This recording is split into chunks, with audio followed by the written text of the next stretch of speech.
Hi friends, welcome to our channel. இன்னைக்கு நம்ம பார்க்க போகிற ரெசிபி வந்து மட்டன் தான் செய்ய போகிறோம். மட்டன் வச்சு இது செய்ய போகிறோம். தலைக்கறி எடுத்திருக்கேன் நான். இதில் நம்ம குருமா குழம்பு செய்ய போகிறோம். இப்போ நான் வந்து 4 வெங்காயம் நார்மலாக இருக்கிற 4 வெங்காயம் எடுத்திருக்கேன். சின்ன சின்னதாக கட் பண்ணி வச்சுருக்கேன். இப்போ நம்ம மிக்சியில் போட்டு அரைச்சிக்கலாம். அது கூட 5 பட்டை, 4 லவங்கம், 4 ஏலக்காய் எடுத்திருக்கேன். இப்போ இது எல்லாத்தையும் நம்ம ஒன்றா அரைச்சிக்கலாம்.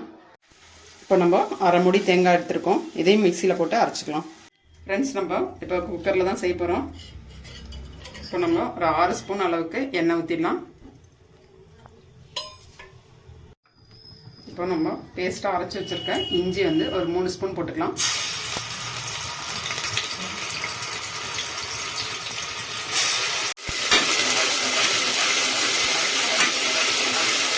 இஞ்சி போட்டு நல்லா வதக்கிட்டு இருக்கும்போது கொஞ்சம் கலர் சேஞ்ச் ஆனதுக்கப்புறம் நம்ம பூண்டு போட்டுக்கலாம். பூண்டும் அதே அளவு 3 ஸ்பூன் போட்டுக்கலாம். இப்போ நம்ம இஞ்சி பூண்டு வதக்கிட்டு இருக்கோம். இந்த டைமில் ஒரு கொஞ்சோண்டு நறுக்கிய வெங்காயம் போட்டுக்கலாம். இப்போ நம்ம 3 வெங்காயம் சின்னதாக கட் பண்ணி வச்சுருக்கோம், அதை போட்டுடலாம். இப்போ நம்ம வெங்காயம் போட்டு நல்லா வதக்கிட்டு இருக்கிறோம். இந்த டைமில் நம்ம 2 தக்காளி எடுத்துருக்கோம், சின்னதாக கட் பண்ணி. இப்போ இதையும் போட்டுடலாம். இப்போ நம்ம கொஞ்சோண்டு கொத்தமல்லி போட்டுடலாம். இப்போ நம்ம வதக்கிட்டு இருக்கிறோம். இந்த டைமில் நம்ம தலைக்கறி எடுத்து போட்டுடலாம்.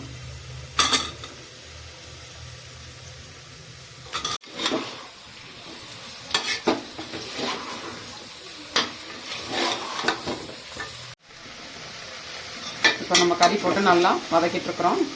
இப்போ இந்த மாதிரி ஸ்டேஜில் நம்ம வந்து வெங்காயம் அரைச்சி வச்சோம் இல்லைங்களா, லவங்க பட்டோட, அதை நம்ம போட்டுடலாம்.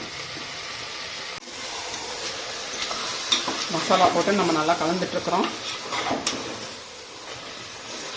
இப்போ நம்ம கறி போட்டு நல்லா வதக்கிட்டுருக்குறோம். இந்த மாதிரி ஸ்டேஜில் நம்ம மிளகாய்த்தூள் வந்து நான் 1.5 ஸ்பூன் போடுறேன். நீங்கள் காரத்துக்கு தகுந்த மாதிரி பார்த்து போட்டுக்கோங்க.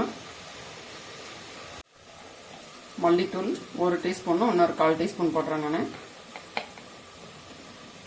மல்லித்தூள் 1.25 போட்டிங்கனாவே போதும். 1/4 டீஸ்பூன் அளவுக்கு மஞ்சள் தூள் போட்டுக்கலாம்.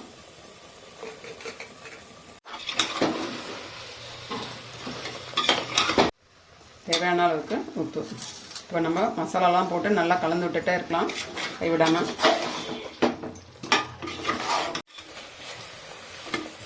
இப்போ நம்ம நல்லா வதக்கிட்டு இருக்கிறோம். நல்லா மசாலா எல்லாம் கலந்து வந்ததுக்கப்புறம் நம்ம அரைச்சி வச்ச தேங்காவை ஊற்றிடலாம். அரை மூடி தேங்காய். இப்போ நம்ம மசாலாலாம் போட்டு நல்லா கலந்து விட்டுட்டுருக்கோம். இப்போ மீடியம் ஃப்ளேம்லேயே வச்சுட்டு ஒரு 5 நிமிஷம் நல்லா கலந்து விட்டுட்டே இருங்க. இப்போ நம்ம தண்ணி ஊற்றிடலாம். 1 லிட்டர் அளவுக்கு தண்ணி ஊற்றிடலாம். இப்போ தண்ணி ஊற்றி நம்ம கலந்து விட்டாச்சு. இப்போ நம்ம ஒரு அரை கிளாஸ் அளவுக்கு தயிர் எடுத்துருக்கோம், கெட்டியான தயிர். இப்போ இதையும் ஊற்றிடலாம். ஃப்ரெண்ட்ஸ், நம்ம தயிர் போட்டு நல்லா கலந்து விட்டுட்டோம். இப்போ நம்ம குக்கரை மூடிடலாம். ஒரு 5லேருந்து 7 விசில் வர வரைக்கும் நம்ம வெயிட் பண்ணலாம். 7 விசில் வர வரைக்கும் நம்ம வெயிட் பண்ணலாம். இப்போ நம்ம 7 விசில் வந்துருச்சு, நம்ம ஓப்பன் பண்ணிடலாம்.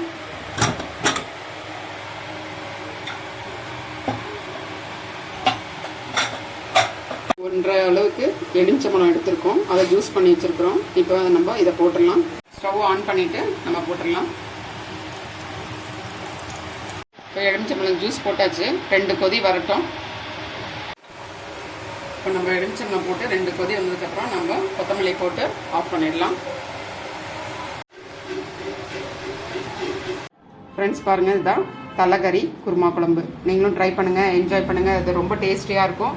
மீல்ஸு, டிஃபனு எல்லாத்துக்குமே, சப்பாத்தி, பரோட்டா எல்லாத்துக்குமே சாப்பிட்லாம். நீங்களும் ட்ரை பண்ணுங்கள், என்ஜாய் பண்ணுங்கள். ஹைடெக் ரெசிபி சேனலுக்கு மறக்காமல் சப்ஸ்கிரைப் பண்ணிடுங்க. Thank you friends.